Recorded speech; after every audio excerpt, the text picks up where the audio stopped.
जय हिंद। देखिए आज हम लोग मैथ के क्लास 10वीं के लेक्चर 3 का मॉडल पेपर हम लोग आप देखेंगे।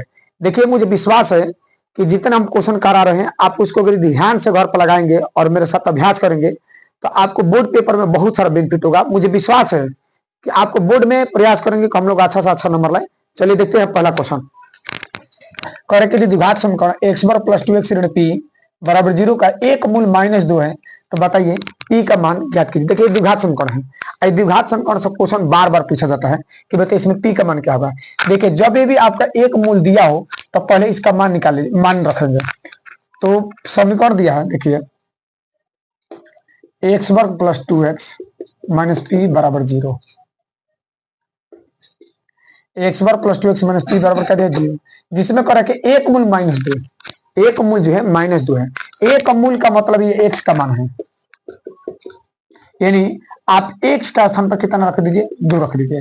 जब भी एक मूल ऋण 2, एक मूल 3, एक मूल 5 जितना यहाँ पर दिया है वो एक्स का मान होता है, और एक्स का मान उठा करके इस समीकरण में रख दीजिए तो आपका निकल जाएगा पी का मान। चलिए रखते हैं, एक्स का स्थान पर -2 रखेंगे, एक्स का स्थान पर -2, घात में कितना है 2 प्लस 2, यहाँ पर भी रखेंगे तो एक्स का स्थान पर कितना रखेंगे -2 माइनस पी बराबर 0 हो जाएगा। तो जब -2 का वर्ग करेंगे, देखिए किसी भी घात में याद रखिएगा, मान लीजिए ऋण है, यदि घात में सम संख्या हो जाए, क्या हो जाए सम, तो ये जो माइनस वाला जो वैल्यू होता है वो हमेशा प्लस हो जाएगा। तो देखिए जहां एक्स है वहां पर कितना रखेंगे -2, तो रखिए एक्स का स्थान पर -2 का वर्ग प्लस ऐसे ही 2 एक जीव का अपना स्थान पर एक्स का मान कितना रखेंगे तो ऋण 2 और माइनस पी बराबर 0। अभी बता रहे थे कि यदि घात में सम संख्या आ जाए तो याद रखिएगा वो हमेशा प्लस हो जाएगा, और घात में विषम संख्या आ जाए तो हमेशा माइनस के माइनस ही वैल्यू रहेगी। तो बताइए यहाँ पर घात में क्या सम है तो माइनस वाला प्लस हो गया, तो 2 का वर्ग 4 प्लस माइनस गुना करेंगे तो माइनस 2 में 2 तो 2 दूनी के 4 माइनस पी बराबर 0। अब बताइए 4 में से 4 घटाएंगे कितना होगा 0। अब माइनस पी को यदि पक्षांतर कर दी तो 0 अपनी जगह पर, अब माइनस पी को ही साइड में लाएंगे तो माइनस है तो प्लस हो जाएगा पी। अब बताइए 0 में कितना भी पी जोड़ेंगे तो 0 में पी जोड़ेंगे पी बराबर किसका होगा 0 के, यानी लिख सकते हैं पी बराबर 0, पी बराबर 0। मतलब यहाँ पर ये है क्या पी का मान यहाँ पर क्या रखा, यहाँ पर पी का मान क्या आएगा भैया 0, कब जब एक मूल -2 हो। इसका स्क्रीनशॉट लिया चलिए। क्वेश्चन 2 नंबर लगता है, कह रहा है कि जांच कीजिए क्या बिंदु 5, -2, 6, 4, 7, ऋण 2 एक समद्विबाहु त्रिभुज के शीर्ष है। देखिए समद्विबाहु त्रिभुज का शीर्ष जांच करना है कि समद्विबाहु त्रिभुज के शीर्ष है या नहीं। याद रखिएगा जिस त्रिभुज की तीनों भुजा आपस में बराबर हो उसे बोलते हैं समबाहु, उसे क्या बोलेंगे समबाहु त्रिभुज। और जिस त्रिभुज की केवल 2 भुजा, मान लीजिए ये वाला भुजा और ये वाला भुजा, ये मान लीजिए ए बी और सी, तो जब ए बी और बी सी केवल 2 भुजा आपस में बराबर हो और तीसरा भुजा अलग आ जाए, केवल 2 भुजा आपस में बराबर हो और तीसरा भुजा अलग आ जाए, उसे बोलते हैं विषमबाहु त्रिभुज, समद्विबाहु त्रिभुज। उसे क्या बोलेंगे समद्विबाहु। और जिस त्रिभुज के तीनों भुजा आपस में बराबर ना हो, अलग अलग तीनों भुजा आ जाए, उसे बोलते हैं विषमबाहु। उसकी तीनों भुजा अलग हो जाए उसे बोलते हैं विषमबाहु। चलिए देखते हैं, मान लीजिए किस बिंदु को मान रहे हैं 5, -2, इस बिंदु को क्यों मान रहे हैं, ये वाला बिंदु को 6, 4, और इस बिंदु को आर मान रहे हैं 7, ऋण 2 को। जांच कर रहे हैं कि जांच के क्या ये समद्विबाहु त्रिभुज के शीर्ष है। चलिए मानते हैं ये समद्विबाहु त्रिभुज है या नहीं। मानते ए पी, ये होगा क्यू, और ये क्या होगा भैया आर, ये क्या होगा आर। चलिए पी का मान दिया है 5, -2, क्यू का मान 6, 4 और आर का मान दिया है 7, -2। चलिए पहले निकालते हैं। कभी भी त्रिभुज के कोई भी त्रिभुज निकाला समबाहु, समद्विबाहु, विषमबाहु, तो उस त्रिभुज के सबसे पहले हम लोग क्या करेंगे कि उसके भुजा ज्ञात कर लेंगे कि पी क्यू के बीच की दूरी कितना होगा, क्यू से आर के बीच की दूरी कितना है, और पी से आर के बीच की दूरी। यदि तीनों भुजा हम लोग तुलना कर लेंगे तो पता चल जाएगा भुजा के आधार पर कि किस प्रकार का त्रिभुज है। सबसे पहले निकालते हैं पी और क्यू के बीच की दूरी। पी का मान दिया 5, -2 और क्यू का मान दिया है 6, 4। चलिए पी क्यू अपने स्थान पर है। देखिए जब भी पी और क्यू दो बिंदु के बीच की दूरी निकालना हो तो हमेशा जो है फार्मूला जो है रूट में बनता है। याद रखिए कार्य करेंगे सबसे पहले एक्स का y होता है बिंदु के रूप में, इसे निर्देशांक बिंदु कहेंगे। याद रखिएगा ये सबसे पहले एक्स का मान क्या बना एक्स, एक्स का मान क्या कहलाता है भुज, और y का मान क्या कहलाता है, कोटि कहलाता है, याद रखेगा। x का मान का भुज, तो सबसे पहले भुज को आपस में घटाएंगे, तो यहाँ पर भुज क्या है 5, और जब ये दूसरा बिंदु का भुज लिखेंगे तो बीच में माइनस देकर और 6, इसके मूड़ी पर कितना का 2, मूड़ी पर कितना घात लिखेंगे 2, बीच में दिया प्लस। अब चलिए अब कोटि में आते हैं, यहाँ पर कोटि क्या है -2, और जब भी ये वाला कोटि लिखेंगे तो बीच में ऋण देके 4 का वर्ग, पी क्यू अपने स्थान पर रख। देखिए 5 में से 6 घटाएंगे तो कितना होगा -1 होगा। और याद रखिएगा जब भी घात में सम संख्या आ जाए, क्या जाए सम, ये जो -1 होता है हमेशा ये क्या होता है प्लस हो जाता है। जब भी घात में सम हो तो ये हमेशा प्लस होगा, और जब भी घात में विषम हो तो ये संख्या माइनस में रह जाएगी। यानी सम रहेगा तो प्लस, और विषम रहेगा तो क्या हो जाएगा माइनस हो जाएगा। तो देखिए यहाँ पर 5 में से 6 घटाएंगे तो -1 होगा, आघात में हो जाएगा 2, बीच में क्या रखेंगे प्लस। देखिए माइनस माइनस हमेशा जोड़ हो जाता है, तब माइनस माइनस माइनस लिखेंगे, लेकिन जोड़ेंगे तो 2 और 4 मिलकर कितना 6, अब करो इसका कितना स्क्वायर होगा 2 पी क्यू। अब बताइए घात में माइनस क्या होगा 1 हो जाएगा। अभी बताइए कि घात में सम होते माइनस प्लस होगा, प्लस अपने स्थान पर। फिर देखिए घात में क्या है सम माने 2 है, तो माइनस वाला हो जाएगा प्लस, और 6 का वर्ग करेंगे 6 का 36, ये आपका फिक्स हो गया, तो रूट में 37 होगा। रूट में कितना होगा 37। तो ये फिक्स हो गया कि पी और क्यू के बीच की जो दूरी है ये आपका आएगा 37। हम निकालते हैं क्यू से आर के बीच की दूरी, क्यू से आर के बीच की दूरी। चलिए क्यू से आर निकालते हैं, क्यू से आर निकालेंगे तो क्यू का मान दिया 6,4, आर निकालेंगे तो 7, -2 होगा। अब देखिए क्यू आर अपने स्थान पर। अब क्या करेंगे, फिर उसी तरह से पहला क्या लेंगे भुज, और इस पद का भी भुज, तो 6, आप बीच में हमेशा ही मत रखिए कि प्लस रख दी, घबरा जी एकदम, प्लस नहीं लेना है, आप हमेशा माइनस रखेंगे। जब भी दूरी का सूत्र का प्रयोग करेंगे हमेशा अंतर, जब भी दूरी का फॉर्मूला का प्रयोग करेंगे हमेशा याद रखेंगे भुज के अंतर का वर्ग होगा, और बीच में क्या रखेंगे प्लस, और जब ये कोट वाला घटाएंगे तो इसका भी अंतर करेंगे तो 4, और बीच में क्या रखेंगे माइनस, और ये जब रखेंगे तो माइनस माइनस +2, एक मूल्य पर कितना घात लिखोगे भैया 2 घात लिखेंगे। चलिए क्यू आर 6 में से यदि 7 घटाएंगे तो -1 होगा, 6 में से यदि 7 घटाएंगे तो कहा -1, कितना घात है 2, 4 और 2 जोड़ेंगे तो 6, कितना घात है 2, क्यू आर अपने जगह पर। अब देखिए -1 घात में है, तो बताइए जब घात में माइनस घात में सम संख्या हो तो ये माइनस क्या हो जाएगा प्लस हो जाएगा। तो आप धन 1 लिखकर मत लिख रखिए, 1 का वर्ग 1 होगा, बीच में प्लस, 6 का वर्ग करेंगे तो 6 का वर्ग 6 का 36, क्यू आर का मान भी जोड़ेंगे 36 से 1 मिलकर कितना होगा 37।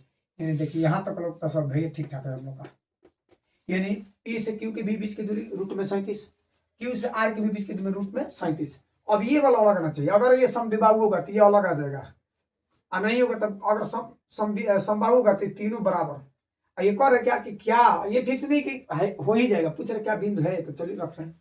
अब पी आर के निकाल रहे हैं बीच की दूरी, तो पी का मान दिया है 5, -2, और आर का मान दिया है 7, -2। चलिए निकालते हैं, वही ध्यान रखिएगा। पहला क्या करेंगे कि जब भी बीच का दूरी सूत्र लगेगा तो हमेशा रूट में देंगे।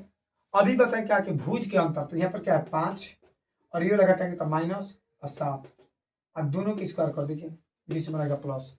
अब ये वाला पद में जाइए, कितना दिया -2, और बताइए जब ये वाला पद रखेंगे तो यहाँ पर क्या भी रखेंगे बीच में माइनस, -+2 का होल स्क्वायर। पी आर अपने जगह पर 5 में से 7 घटेंगे कितना को -2, और -2 का वर्ग कितना 4, तो 2 दूनी का 4, माइनस नहीं मैं -2 का वर्ग करेंगे तो माइनस प्लस और 2 का वर्ग 4, यानी 4। देखिए प्लस माइनस पर क्या होगा कट जाएगा, तो केवल बचेगा 0, 4 जोड़ेंगे 4 और 4 का वर्गमूल 2, यानी फिक्स हो गया कि कितना है 2। देखिए हम लोग का एकदम निकल गया है, पी से क्यू के बीच की दूरी मान निकल गया है √37, क्यू से आर के बीच की दूरी निकल गया रूट में 37, और पी से आर के बीच की दूरी 2। तो जिस त्रिभुज की 2 भुजा आपस में बराबर, बताइए पी से क्यू के बीच की दूरी और क्यू से आर के बीच की दूरी दोनों क्या है बराबर, तो जब दोनों त्रिभुज की 2 भुजा आपस में बराबर हो जाए, ये वाला भुजा और ये वाला भुजा आपस में क्या है बराबर, और तीसरा क्या है अलग है, यानी पी क्यू बराबर है क्यू आर के, लेकिन is not equal P R. P R मतलब क्या है कि पी से क्यू की पी क्यू और क्यू आर दोनों पद पी क्यू और क्यू आर ये दोनों भुजा आपस में बराबर है, लेकिन पी आर जो है बराबर नहीं है ये दोनों के बराबर, ये दोनों के बराबर नहीं है। लिख लेंगे अतः ये बिंदु, अतः ये बिंदु समद्विबाहु त्रिभुज के शीर्ष है, समद्विबाहु त्रिभुज के क्या शीर्ष है। देखिए यदि किसी प्रकार की समस्या तो आपको कमेंट बॉक्स में जरूर बताएगा कि कहाँ पर समझ में नहीं आया। प्रयास करेंगे कि अगला जब सीरीज लेकर आएंगे तो उसमें हम ये लोग आपका क्वेश्चन फिर समझाएंगे। चलिए अब क्वेश्चन नंबर चलते हैं 3 पर। चलिए अब चलते हैं क्वेश्चन नंबर 3 पर। कह रहा है कि बराबरता बंटन का बहुलक ज्ञात कीजिए।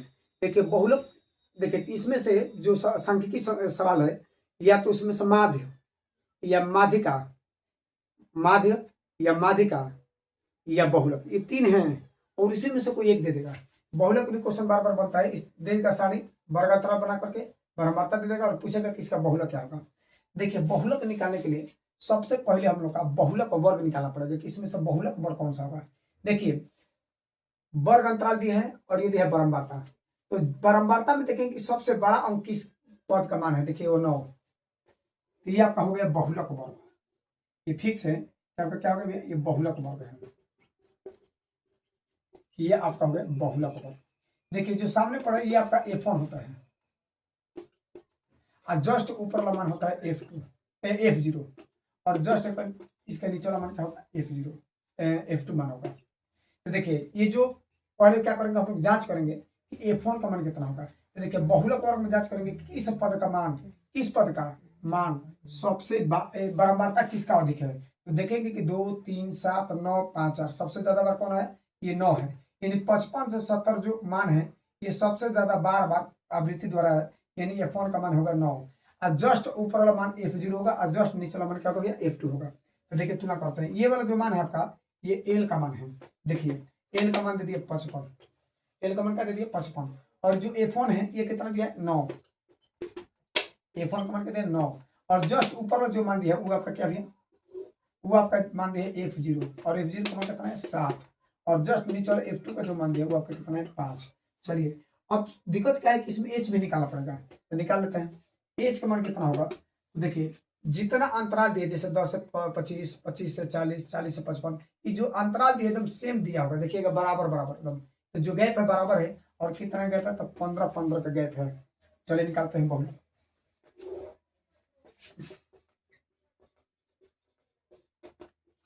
सूत्र होता है L plus F1 minus F0 बाटा में 2F1 minus F0 minus F2, अब पूरा ब्रैकेट बंद करके बाहर लिखेंगे H। ये बहुलक का सूत्र है। बहुलक पर होता है L plus F1 minus F0 बाटा मतलब 2F1 minus F0 minus F2, bracket बंद करके बाहर H। अब देखिए मान रखते हैं यहाँ पर दिया सबसे पहले L का मान क्या दिया 55, यहाँ पर L का मान रख देंगे 55 प्लस ब्रैकेट में F1 का मान कितना दिया, देखिए F1 का मान कितना दिया 9, यहाँ पर रखेंगे 9 माइनस F0 का मान कितना दिया 7, यहाँ पर रखेंगे 7 बाटा में 2 इंटू मैंने गुणा और F1 का मान कितना दिया 9 माइनस F0 का मान कितना दिया 7 और माइनस F2 का मान देख लीजिए कहाँ दिया यहाँ पर 5 ब्रैकेट में। अब बाहर H का मान कितना दिया 15, तो 55 प्लस 9 में से 7 घटेंगे कितना हुए 2, तो 9 में 7 गए 2 अब गुड़े 15, यहाँ पर आ जाए 9 दूनी 18 और 7 5 12, 55 प्लस 15 2 गुणे 15 इसे छोड़ देंगे, 18 में से 12 घटाएंगे तो कितना होगा 6, कटा दीजिए 2 3 6, इसको कटा दीजिए 3 5 15, यानी 55 प्लस 5, 55 और 5 जोड़ेंगे तो कितना होगा 60, कितना हो जाएगा 60। चलिए स्क्रीनशॉट लीजिए आगे बढ़ते हैं। चलिए क्वेश्चन नंबर 4 पर है कि 2 विभिन्न पासों को एक साथ उछाला जाता है, 2 विभिन्न पासा है और दोनों के एक साथ उछाला जाता है, पर के एक द्विक आने की प्रक्रिया ज्ञात कीजिए। एक द्विक, देखिए द्विक का मतलब क्या है, एक द्विक का है, एक द्विक मतलब जब दोनों को उछालेंगे तो पहला पासा पर भी यदि एक आ रहा है तो दूसरा का भी कितना है 1, यदि पहला पासा पर 2 आ रहा है तो दूसरा पर भी क्या है 2, मतलब क्रम से इसी तरह से एक द्विक लेना है। चलिए पर क्या कि 2 विभिन्न पासा, दो विभिन्न पासों को एक साथ उछाला जाता है, तो ये बताइए, उछाला जाता है तो निकाल लेते हैं। दो पासा को एक साथ फेंकने पर, दो पासा को एक साथ फेंकने पर कुल घटना। ध्यान सुनिए, देखिएगा आप लूडो छक्का खेलते हैं और देखे होंगे तो महाभारत में नहीं कहता मामा सुकनी भाजा कितना चाहिए, तो बेचारा दुर्योधन बोलता है कि मामा हमको 8 चाहिए। तो जब दोनों पास एक साथ लेकर फेंकता है तो एक पर मान लीजिए 6 आ गया और दूसरे पर क्या आ गया 2, या पहले पर मान लीजिए 2 आ गया, दूसरे पर आ गया 6। तो इस तरह से दोनों मिलकर के कितना बना लेंगे 8, कितना बना लेंगे 8। तो अभी बताइए कि दोनों पासों को एक साथ फेंका जाता है। तो आप देखिएगा पासा में जो लूडो छक्का हम लोग खेलते हैं उसमें या तो 1 अंक या 2 या 3 या 4 या 5 या 6, उसमें मात्र 1 से लेकर 6 तक अंक ही डिजिट अंक निरूपित रहता है उसमें, बाकी जो है 7 तक नहीं रहता, बस 1 2 3 4 5 6 यही अंक होंगे। तो एक पासा में कुल घटना कितना होगा भैया 6 होगा, एक पासा में कुल कितना घटना होगा 6 होगा। और मान लीजिए उसी तरह से दूसरा पासा में भी कितना घटना होगा 6, और जब दोनों को एक साथ फेंका जाए तो दोनों में क्या करेंगे गुणा, दोनों क्या कर देंगे गुणा। या मान लीजिए कि 2 पासा है, पहला पासा भी 6 है, पहले पासा भी क्या है, पहले पासा में घटना 6 और दूसरे पासा में घटना 6, और दोनों जब एक साथ फेंकेंगे तो 6 गुणे 6 मिलकर कितना आ जाएगा 6 6 का 36, यानी कुल घटना हो जाएगा आपका 36। अब क्या कर रहा है कि एक द्विक आने के प्रक्रिया, तो पहले लिख लीजिए एक द्विक आने की घटना।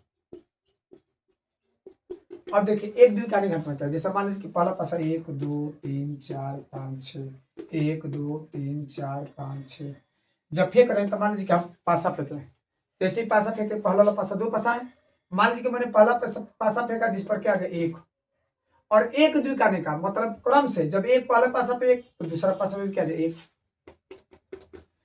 जब दूसरा पहले पासा पर 2 आ रहा है तो दूसरा पासा में भी क्या आ जाए 2, तीसरे पासा पर जब 3 आ रहा है तो दूसरे पासा पर भी 3, इसी तरह से पहला पर 4 तो दूसरा पर भी 4, पहला पर 5 तो दूसरा भी 5, पहले पर 6 तो दूसरा पर भी क्या है 6।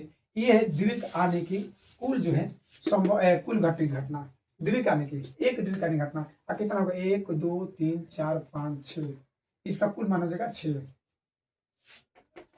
कुल संभव घटना। तो देखिए पूछ रहा प्रायिकता, प्रोबेबिलिटी, प्रायिकता यानी प्रोबेबिलिटी, प्रायिकता का सूत्र होता है घटित घटना अब बाटा में होता है कुल घटना, घटित घटना बटा कुल घटना होता है भैया। तो चलिए देखते हैं घटित घटना का सूत्र क्या है।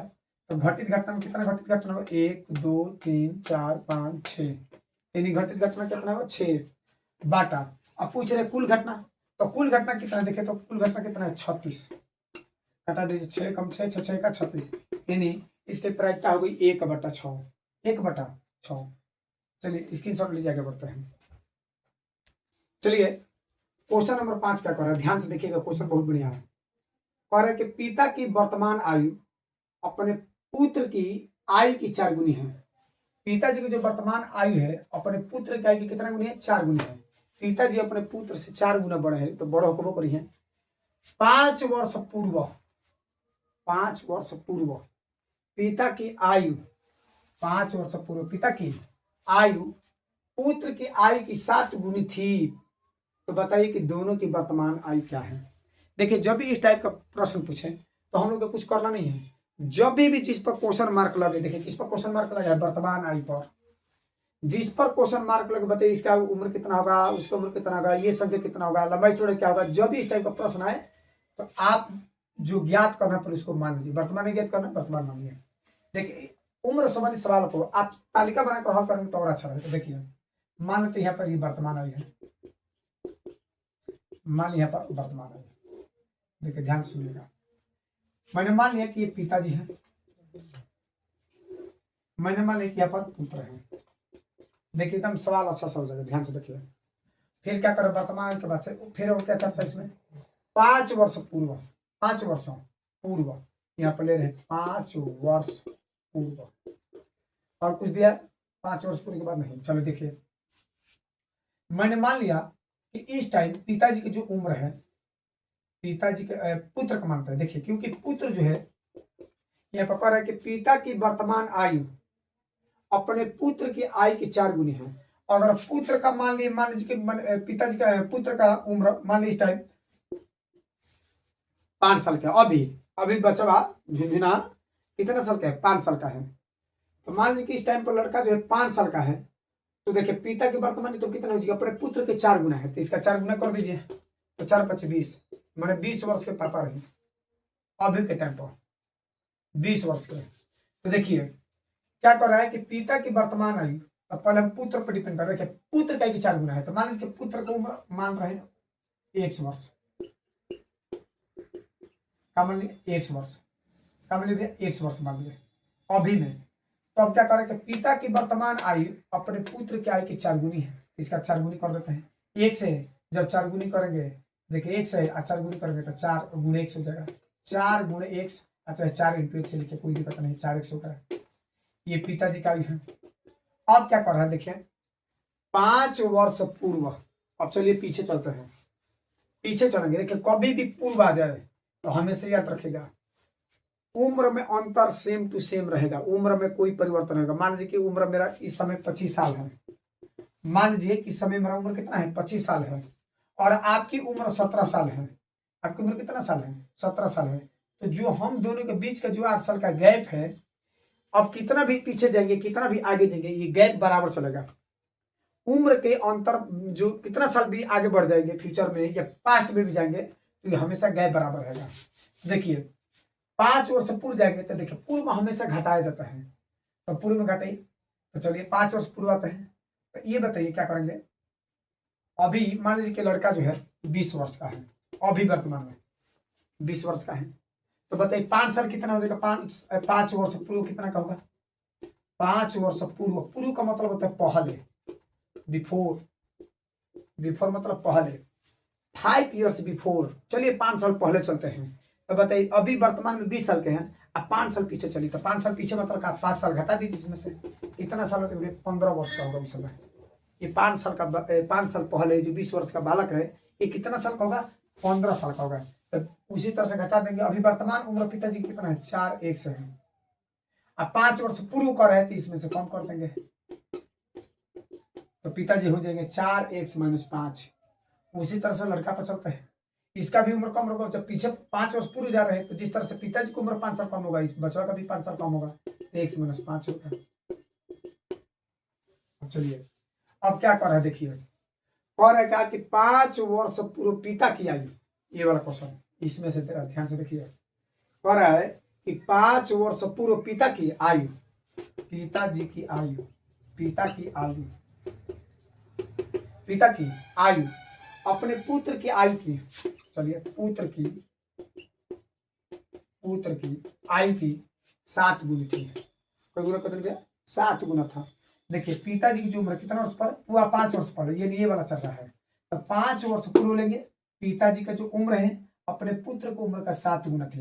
देखिए पिताजी जो है 5 वर्ष पहले पिताजी का जो उम्र है अपने पुत्र की उम्र कितना गुना थी, 7 गुना। तो देखिए पिताजी का जो उम्र है मिलाइए, पिताजी का जो उम्र है कितना है, 5 वर्ष पहले 4, ये मत रखिए ये वर्तमान उम्र है, पिताजी का जो उम्र है 5 वर्ष पहले, ये 4x - 5 बराबर पुत्र का उम्र कितना है, 1 से 5, कितना से गुना है, 7 से। चलिए ब्रैकेट तोड़ते हैं, 4x - 5, ब्रैकेट तोड़ेंगे तो 7 टूट कर यहाँ पर आएगा, तो 7x।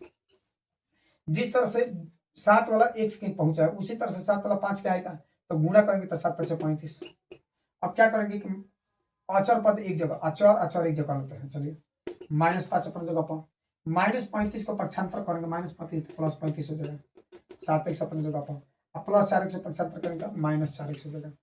अब बताइए 35 में से 5 घटाएंगे कितना होगा, 30, कितना होगा 30, और 7x में से 4x घटाएंगे, 7x से 4x घटाएंगे कितना होगा, 3x होगा, कितना होगा 3x घटा दीजिए, 3 दहिया 30, यानी x का जो मान है वो कितना गया, 10, x का मान कितना गया भैया 10। अब यहाँ पर रख दीजिए, दोनों का वर्तमान हो जाएगा। तो चलिए निकालते हैं पिताजी का वर्तमान, पिता का वर्तमान आयु, वर्तमान आयु देखिए दिया 4 × 1, 4 गुणे एक्स, तो 4 गुणे इंटू का स्थान पे यहाँ पे एक्स का मान दिया है, एक्स में कितना रखेंगे 10, तो 4 दहे 40। यानी इस टाइप पिताजी जानते कितना साल का है, 40 वर्ष का है। कितने वर्ष का है, 40 वर्ष का। अब पुत्र का उम्र निकालते हैं वर्तमान में, पुत्र का वर्तमान आयु, पुत्र का वर्तमान आयु निकालेंगे तो कितना एक्स वर्ष है, एक्स का मान कितना निकाला 10। यानी ये जो बचवा है झुंझुना छोटका, ये कितना साल का है, 10 साल का। कितना भैया, 10 साल का। तो देखिए पिताजी की उम्र 40 साल है अभी वर्तमान में, और पुत्र का जो उम्र है लड़का का, ये 10 वर्ष का है। स्क्रीनशॉट लीजिए, आगे चलते हैं। देखिए अब हम लोग आगे चलते हैं। और है कि 14 सेमी त्रिज्या वाले एक वृत्त के त्रिज्या खंड का क्षेत्रफल ज्ञात कीजिए जिसका कोण 30 अंश है। देखिए 6वां नंबर क्वेश्चन है। देखिए बड़े क्वेश्चन, इस पर क्वेश्चन बनते रहते हैं वृत्त संबंधी क्षेत्रफल में। देखिए क्या कर रहा है, 14 सेमी त्रिज्या का,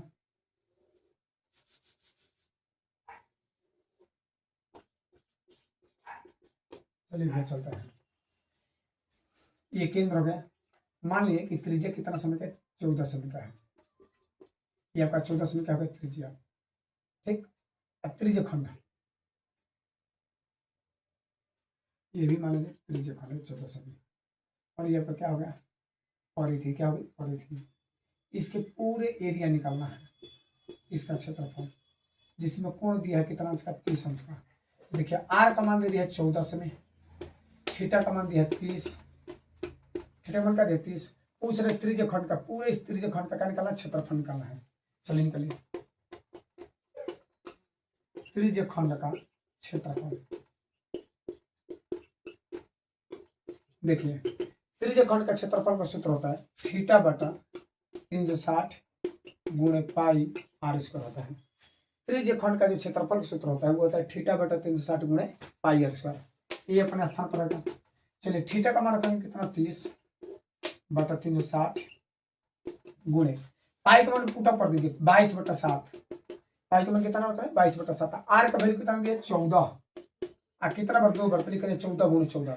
या तो चाहेंगे तो घात में भी लिख सकते हैं इसका, और नहीं तो 14 गुणे 14 भी कर सकते हैं।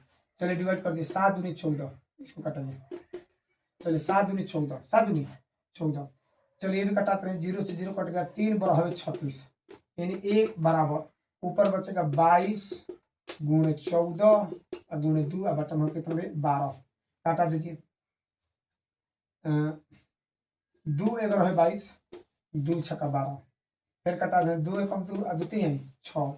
देखिए कितना बचेगा, 14 में 11 से गुणा कर दीजिए, 11 चौक 44 के 4, 11 चौक 44 के 4, 4, 11 कम 11, 11 में 4 जोड़ कितना 15, और बाटा में कितना 3, बाटा में कितना 3। सेमी में है तो सेमी लिख करके क्षेत्रफल स्क्वायर में रहता था, हमेशा स्क्वायर कर देंगे। ये हम लोग को क्या हो गया, त्रिज्या खंड का क्षेत्रफल। चलिए आगे बढ़ते हैं 7 नंबर पर। और एक क्वेश्चन देखिए 7 नंबर कि 1 से 10 तक ले धनात्मक सम संख्या का समांतर माध्य ज्ञात कीजिए। धनात्मक सम संख्या क्या निकल गया, समांतर माध्य। चलिए चलते हैं, 1 से 10 तक निकालना है, 1 से 10 तक, 1 से लेकर 10 तक निकालिए सम संख्या, सम संख्या। देखिए सम संख्या वह संख्या है जो 2 से पूरी पूरी विभाजित होती है, उसे सम संख्या कहते हैं। जो संख्या 2 से पूरी पूरी विभाजित हो जाए, 1 से 10 तक निकालिए। यहाँ पर क्या होगा, 2 होगा, 4 होगा, 6 होगा, 8 होगा।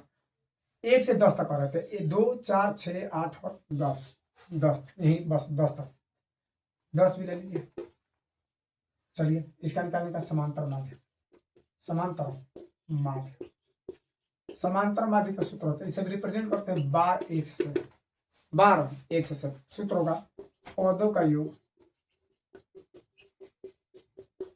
बटन होगा पदों की संख्या, पदों का योग पदों की संख्या, बार एक्स अपने स्थान पर। चलिए पद को मत जोड़, सब जोड़ देते हैं। टोटल पद को जोड़ेंगे तो 2 + 4 + 6 + 8 + 10। अब बटा पदों की संख्या जोड़िए, 1 2 3 4 5 बटन 5। कितना को जोड़िए तो भैया, चलिए जोड़ते हैं, 2 4 6 6 6 12 12 8 20 और 20 और 10 30 बटा 5। यानी इसको कटा भाग देंगे तो 6 बार कर दे, 5 6 30, यानी कितना हो जाएगा 6 हो जाएगा। चलिए आगे बढ़ते हैं। चलिए देख रहे कह रहे का 8 नंबर कि सिद्ध कीजिए कि cos minus sine A plus 1 is whole divided by cos plus sine A minus 1 equal to cosec A plus cot. सिद्ध करना है कि लेफ्ट और राइट दोनों पद आपस में क्या है, बराबर है। देखिए आप चाहेंगे तो ये वाला पद भी लेकर हल करेंगे, लेकिन बहुत दिक्कत हो जाएगी, थोड़ा कॉम्प्लिकेटेड हो जाएगा। हम क्या करें कि लेफ्ट वाला हल करके राइट को दिखा रहे कि सिद्ध हो जाए, ये वाला मान आ जाए। चलिए ले चलते हैं लेफ्ट हैंड साइड LHS का से माइनस साइन ए प्लस 1 बाटा में का से प्लस साइन ए माइनस 1। ध्यान रखिएगा। चलते हैं, चलिए क्या कर रहे हैं कि पूरा अंश में और हर में साइन से भाग दे रहे हैं। देखिए कोसेक और काट में लाना है, याद रखिएगा कोसेक में और काट में लाना है, कोसेक और काट के पद में। अब बताइए का से साइन को तो पहले से बदल कर रख दिया है, का से साइन में दे दिया है। एक काम करते हैं कि पूरे अंश में और हर में का साइन से भाग दे रहे हैं। अंश व हर में साइन ए से भाग देने पर, क्या देने पर भैया, भाग देने पर। चलिए का से माइनस साइन प्लस 1 सबके बटा। देखिए अंश, ये जो अंश है इसमें किस में भाग देंगे, अंश और हर दोनों में साइन से, ये वाला पद भी साइन से भाग देंगे। चलिए इसमें पद में ये का से प्लस साइन माइनस 1 अब बाटा में इस पद में यानी हर वाला पद में कितना से भाग देंगे, साइन से। अब रही मत भैया, आराम से देखो। देखिए फिर क्या करेंगे, साइन साइन काट चाहेंगे तो कटा देंगे, फिर अंश ज्यों का त्यों हर ज्यों का त्यों रह जाएगा, क्या दिक्कत है। अब देखिए मान लीजिए कि a प्लस बी बाटा में c दिया है। अब मान लीजिए कि इसको दो हिस्सा में तोड़ना हो, किस हिस्सा में, दो हिस्सा में। तो जब दो हिस्सा में तोड़ेंगे तो पहले क्या करेंगे, जब दो हिस्सा में तोड़ेंगे तो एक बार a बटा c होगा, a बटा c बीच में प्लस दिया है। जब a बटा c होगा तो उसी तरह से b वाला तोड़ेंगे तो b बटा c होगा। दो हिस्सा में, जैसे मान लीजिए कि x माइनस वाई अब बाटा में दिया है 4। अब तोड़िए दो हिस्सा में, तो देखिए जब दो हिस्सा में तोड़ेंगे, तीन हिस्सा में ले लीजिए, मान लीजिए m दे दिया है तो x, ये जो 4 है एक बार x के लिए होगा, बीच में माइनस है। जैसे 4x के लिए उसी तरह से 4y के लिए मान होगा तो y बटा 4, बीच में प्लस दिया है। तो x के लिए भी 4 और y के लिए भी 4, उसी तरह से m के लिए भी होगा तो m बटा 4 होगा, m बटा 4 होगा। चलिए देखें तोड़ेंगे तो का से, तो जैसे हिसाब में तोड़ेंगे तो काश के लिए भी साइन होगा, बीच में दिया माइनस, फिर उसी तरह से साइन है बाटा में होगा साइन है प्लस, तो काश के लिए साइन, फिर साइन के लिए का, उसी तरह से ये वाला पद तोड़ेगा तो 1 बटा साइन होगा, होल डिवाइडेड बाई। चलिए इसको भी ब्रेक करते हैं, तोड़ते हैं एकदम। तो का से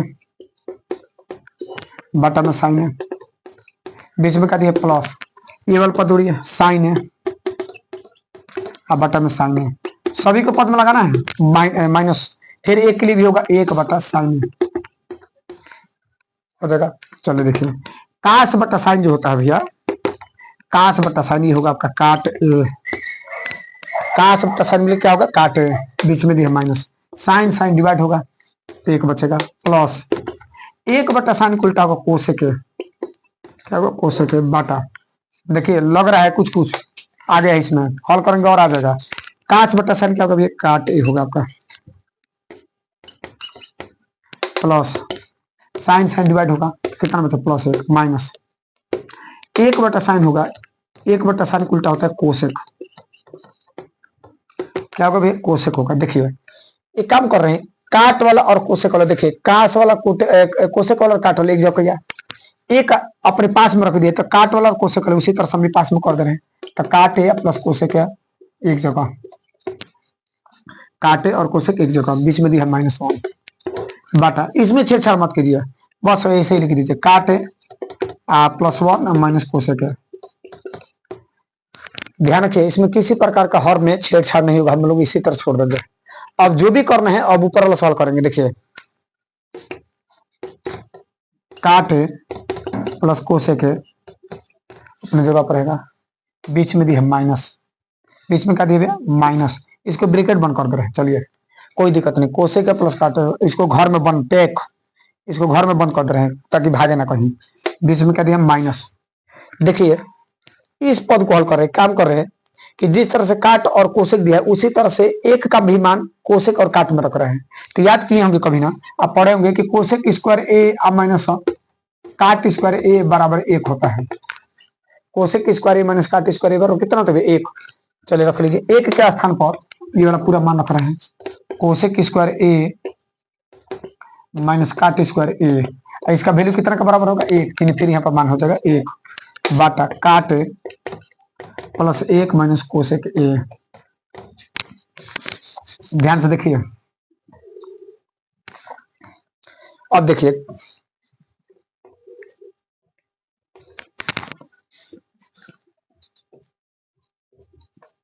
काट प्लस कोसेक माइनस अपन जगह देखिए, अब ये फॉर्मूला होगा ए वर्ग माइनस बी वर्ग का, ए वर्ग माइनस बी वर्ग। तो ए वर्ग माइनस बी वर्ग का फॉर्मूला पढ़े होंगे, ए वर्ग माइनस बी वर्ग का सूत्र, तो ए कोष्ट में ए प्लस बी, आई कोष्ट में क्या होता है ए माइनस बी होगा। उसी तरह से लगाएंगे, तो ए का स्थान पर कोसेक है और बी का स्थान पर काट है, रख लिया। चलिए ए का स्थान पर रखेंगे कोसेक है और प्लस बी का स्थान का रखेंगे काट ए, हो जाएगा। अगला क्वेश्चन में ए ऋण बी, तो जो प्लस दिया वहीं पर माइनस कर देना है, यहाँ पर जगह नहीं है, लिख रहे कोसेक ए माइनस काट ए बाटा। अब देख लीजिए नीचे छेड़छाड़ नहीं, इसी तरह से उतार देंगे, लिख देंगे काट ए प्लस 1 माइनस कोसेक ए। ध्यान से देखिए, अब देखिए काटे प्लस कोसेक ए इस पद में भी है और कोसेक प्लस काटे, मान लीजिए कि 3 प्लस 4 लिखिए या 4 प्लस 3 लिखिए, दोनों में कोई अंतर नहीं है, दोनों का वैल्यू 1 बराबर होगा, कोई अंतर नहीं है। तो देखिए कोसेक काटे प्लस कोसेक लिखिए या कोसेक प्लस काटे लिखिए, प्लस में कोई अंतर नहीं होता है। तो काम करते हैं, दोनों पद में ये वाला मान और ये वाला मान बराबर है, कॉमन कर रहे हैं, बाहर निकाल लीजिए, काटे प्लस कोसेक है कॉमन कर ले रहे हैं। अब बताइए जब पूरे ये पद कॉमन कर लेंगे तो जब भाग देंगे ये वाला पद से, तो इतने बार में क्या कर जाएगा, माने पूरा बाहर हो गया, तो ये पूरा बाहर हो जाएगा। यहाँ पर कितना बचेगा 1, बीच में कहीं माइनस, और ये वाला पद देखिए, ये वाला पद और रियल पद दोनों बराबर है, बाहर निकाली है, तो केवल ये वाला पद बचेगा कोसेक ए माइनस काट ए बचेगा बाटा काट ए प्लस 1 माइनस कोसेक ए।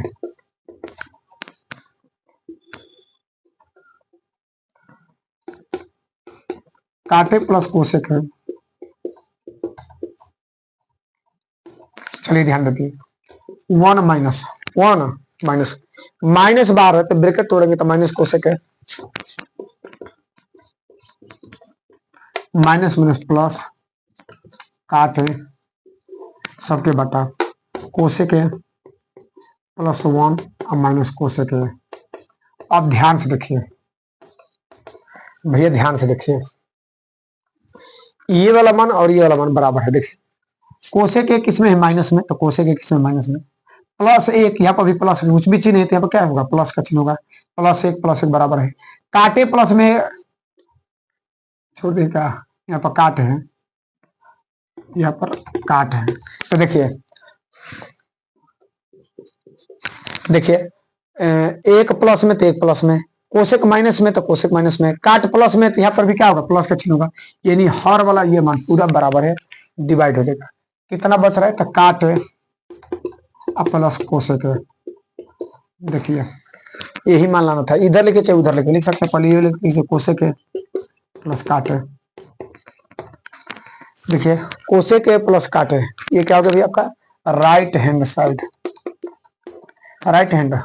साइड बराबर। देखिए क्या करना था सवाल में कि दिखाना हम लोग को कि कोसेक का प्लस काटे बराबर होगा, लेफ्ट हैंड साइड उठाए मैंने, अंश में और हर में साइन से भाग दिया, अंश में भी ये पूरा मान में और हर में पूरा मान में भाग दिया। उसके बाद मैंने जितने पद थे 1 2 3, मैंने 3 पद में साइन के लिए, फिर इसके लिए भी साइन और इसके लिए भी साइन, 3 पद में तोड़ दिया। उसी तरह से मैंने हर में भी किया, साइन से साइन डिवाइड हो गया 1 बचेगा, साइन डिवाइड हो गया इसका भी 1 बचेगा। काश बटा साइन होता है काट, 1 बटा साइन उल्टा क्या होता है कोसेक के होता है। उसी तरह से काट वर्सेस साइन क्या होगा काट प्लस ऐसे ही साइन डिवाइड 1 माइनस जिम करती हूँ 1 बटा साइन उल्टा कोसेक है, काटे और कोसेक एक जगह पर, हर में तो ऐसे लिख दिया है। अब देखिए काटे प्लस कोसेक अपन जगह पर ब्रैकेट बंद कर दिया माइनस ऐसे। अब देखिए एक का फॉर्मूला होगा कोसेक स्क्वायर माइनस काटे स्क्वायर, हम लिख सकते हैं कोसेक स्क्वायर माइनस काटे स्क्वायर का मान होगा 1, एक ऐसे ही काटे प्लस वन माइनस कोसेक अपने स्थान पर है। अब देखिए ए वर माइनस बी वर का फॉर्मूला होता है कोष्ट में ए प्लस बी, कोष्ट में माइनस बी। देखिए ये वाला पद और ये वाला पद दोनों बराबर है, बाहर निकाले मैंने। तो यहाँ पर पूरे जब कॉमन कर लेंगे तो शेष कितना बचेगा, एक बचेगा, बीच में माइनस। ये पूरा कोसे का प्लस कटक बाहर निकालिए है तो यहाँ पर सब तो निकल गया, क्या बचेगा, ये वाला पद बचेगा, अपने जगह पर है। को काटे प्लस कोसे के जिम करती हूँ, बताइए एक माइनस ऋण बाहर है तो ऋण को ब्रैकेट करना पचिन का बदल जाएगा, तो minus cosec, minus minus plus काटे हो गया। अब बताइए अंश में भी कोसेक माइनस में, तो हर में भी कोसेक माइनस है, एक प्लस में तो यहाँ पर भी प्लस एक है, काट प्लस है तो यहाँ पे भी, यानी हर और अंश का दोनों का खंड बराबर है, अतः ये डिवाइड हो जाएगा, बचेगा शेष इतना, हमको यही लाना था राइट हैंड साइड। चलिए अगला नंबर देखते हैं। चलिए क्वेश्चन नंबर चलते हैं 9 पर। करेंगे किसी समांतर श्रेणी में, किसी समांतर श्रेणी के प्रथम 5 पद, प्रथम 5 पद मतलब पहला से लेकर 5 पद दिया है, कितना 5, प्रथम 5 पद दिया कितना है 5, और अंतिम पद कितना दिया 45, और सभी को पूरे श्रेणी में जोड़ रहे थे, कितना रहा 400। तो बताइए पदों की संख्या कितना है और उसका सर्वांतर क्या है। देखिए पदों की संख्या निकालना है n और सर्वांतर निकालना है d, यही सॉल्व करना है हम लोग का। चलिए सॉल्व करते हैं। पद दिया प्रथम पद, प्रथम पद को रिप्रेजेंट करते हैं स्मॉल ए से, कितना दिया 5। अंतिम पद को या तो एल लिखते हैं या ए एन लिखते हैं, अंतिम पद को या तो एल या ए एन, अंतिम पद को ए एन भी लिख सकते हैं, कितना दिया है 45। और योग कितना दिया है, योग तो योग को लिखते हैं एस एन, कितना दिया है 400, कितना दिया है 400 दिया है। तो कह रहा है क्या कि पदों की संख्या ये निकालना है और सर्वांतर निकालना है। चलिए निकालते हैं हम लोग। एक सूत्र होता है एस एन बराबर समांतर श्रेणी के एन पदों का अंतिम पदों का योग। समांतर श्रेणी के अंतिम पद, जब अंतिम पद दिया हो, अंतिम पद तो अंतिम पद दिया तो समांतर श्रेणी का अंतिम पद के योग सूत्र होता है एस एन बराबर n/2 ब्रैकेट में a प्लस ए एन होता है। याद रखेगा जब भी अंतिम पद दिया हो और एक दिया हो तो फॉर्मूला होगा एस एन बराबर n/2 ब्रैकेट में a प्लस ए एन हो जाएगा। देखिए एस एन का स्थान पर दिया है 400, यहाँ पर मान रखेंगे 400, एन निकालना है। चलिए ए का मान कितना दिया है 5 और ए एन अंतिम पद दिया है देखिए 45, रखिए 400 अपनी जगह पर, n/2 इंटू मैंने गुणा 45 से 5 जोड़ेंगे तो कितना होगा 50 हो जाएगा, इसका डिवाइड करेंगे कितना होगा 25, 400 अपनी जगह पर n गुणे 25। चलिए ब्रैकेट यहाँ पे गुणा को पक्षांतर करते हैं तो 4 गुणे 100 कर सकते हैं कि नहीं, 4 में 100 में गुणा करें तो 400 और गुणा तो भाग 25 बराबर n, कटा दीजिए 25 चौके 100, यानी n का मान होगा 4 चौका 16। ये फिक्स हो गया कि आपका जो पद होगा भैया वो आपका 16 पद होगा। चलिए निकाल लेते हैं अब सर्वांतर, क्या निकलते हैं सर्वांतर। देखिए सर्वांतर यहीं से निकलेगा, सूत्र है ए एन का मान कितना दिया 45, देखिए ए एन का मान दे देखिए कितना 45, तो एन का फॉर्मूला होता है A plus N minus 1 into D. समांतर श्रेणी के पद का सूत्र होता है एन बराबर A plus N minus 1 into D, अब बराबर कितना दिया 45। रखिए मान ए का वैल्यू कितना दिया 5 प्लस एन का मान अभी निकाला है 16 माइनस 1 इंटू डी निकालना है बराबर 45। 5 को पक्षांतर करें अचर पद एक जगह, तो 16 में से 1 घटाएंगे कितना होगा 15 इंटू डी, 45 अपने जगह पर प्लस 5 इधर जाएगा तो क्या होगा -5, 15 इंटू डी, 45 में से 5 घटाएंगे 40, अब गुणा करें तो भाग हो जाए तो डी बराबर होगा 40 अब बटा 5, कटा दीजिए 8 से कट जाएगा 5 से 5 बटा 40 अपस्ती है 15, यानी डी का मान हो गया डी 8/3, 8/3। देखिए एन भी निकल गया और सर्वांतर यही पूछ रहे थे। चलिए आगे बढ़ते हैं। देखिए ये प्रश्न चौथा है 10वां नंबर है, ये 4 नंबर का क्वेश्चन बार बार पूछता है, एकदम फिक्स है एकदम।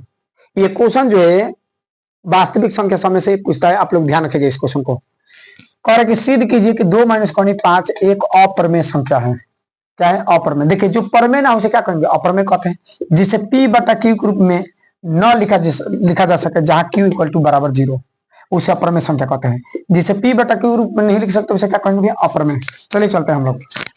देखिए जब भी ये बोले अप्रमेय है तो आप उसको प्रमेय मानिए, उसके सवाल को अपोजिट कीजिएगा। जब भी बार बार ये कहेगा प्रश्न ये अप्रमेय है अप्रमेय है, तो जब भी ये बोले अप्रमेय है तो आप उसके उल्टा, आप उसके विरोध में अप्रमेय मान रहे तो आप मानिए प्रमेय। चलिए सॉल्व करते हैं। माना 2 - 5 एक परिमेय संख्या है।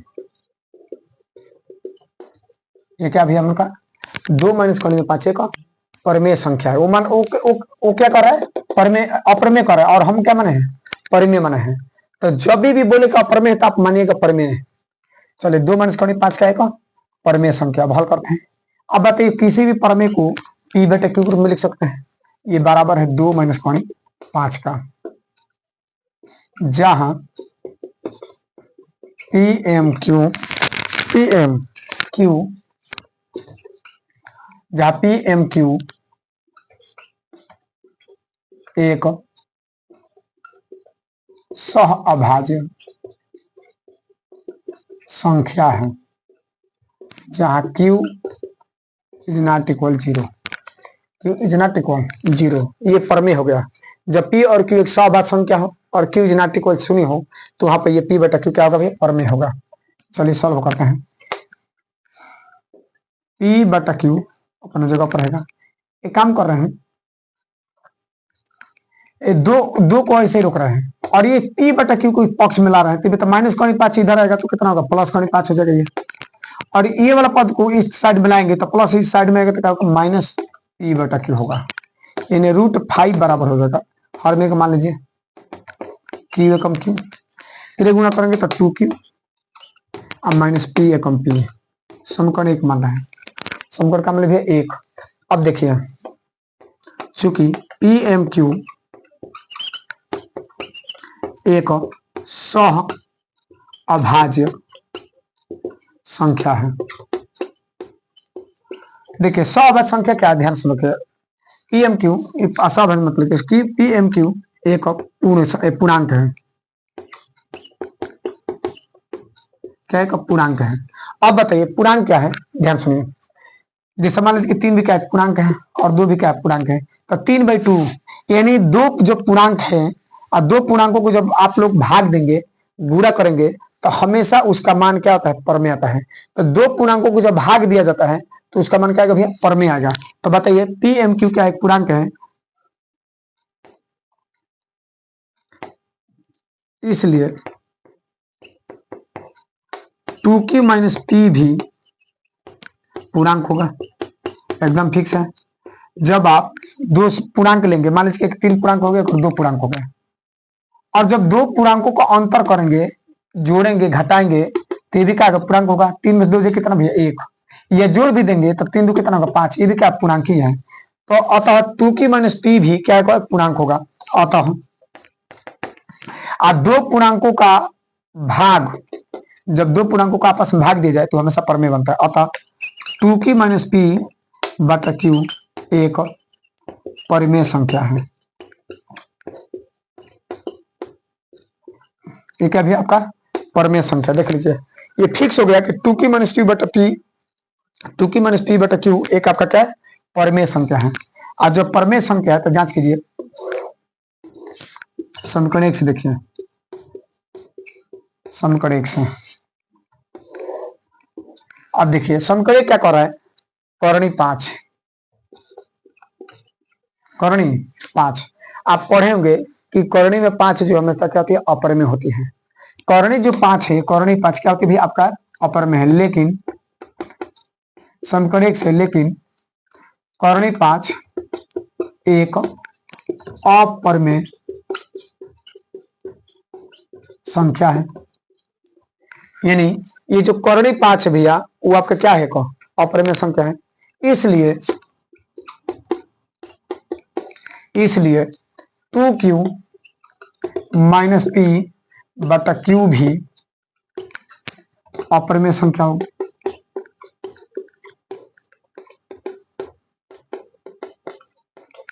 टू क्यू माइनस पी क्या होगी, अपरिमेय। देखिए करणी 5, देखिए पूरा मान जो है ये क्या यहाँ पर परिमेय है, लेकिन करणी 5 जो है, करणी 5 का एक अपरिमेय संख्या। बताइए जब ये अपरिमेय है, ये अपरिमेय है तो ये वाला मान भी क्या होगा, अपरिमेय के बराबर होगा।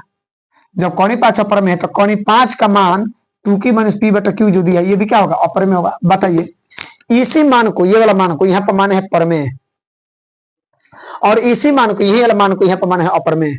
बताइए एक संख्या को, मान लीजिए कि किसी पेड़ को कोई व्यक्ति आम है तो मान लीजिए कि उसको आम बोल रहा है, और उसी पेड़ को कोई व्यक्ति जो है बरगद बोल रहा है। बताइए ये दोनों पेड़ों में कितना अंतर हो गया है? एक ही पेड़ को आम है, एक व्यक्ति बोल रहा है आम है, दूसरा बोल रहा है नहीं बरगद है।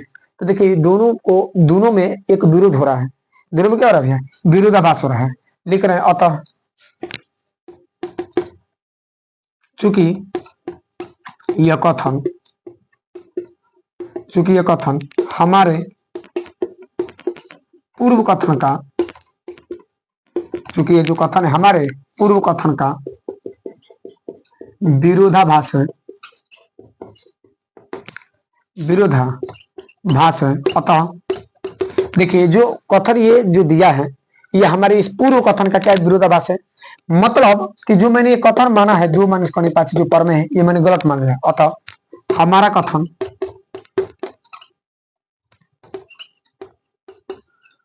कथन गलत है। अतः 2 - करने में 5 एक अप्रमेय संख्या है। 2 - 5 का भी एक अप्रमेय संख्या, ये आपका फिक्स है। देखिए मुझे विश्वास है कि आप इसी सीरीज के अनुसार हमेशा आप बने रहेंगे और पूरे सीरीज के साथ जितना क्वेश्चन हम कराएं, जितने प्रश्न कराएं, आप उसको ध्यान से देखिए, आपको पेपर में बहुत ही हेल्पफुल होगा। चलिए अगले सीरीज में मिलेंगे। जय हिंद।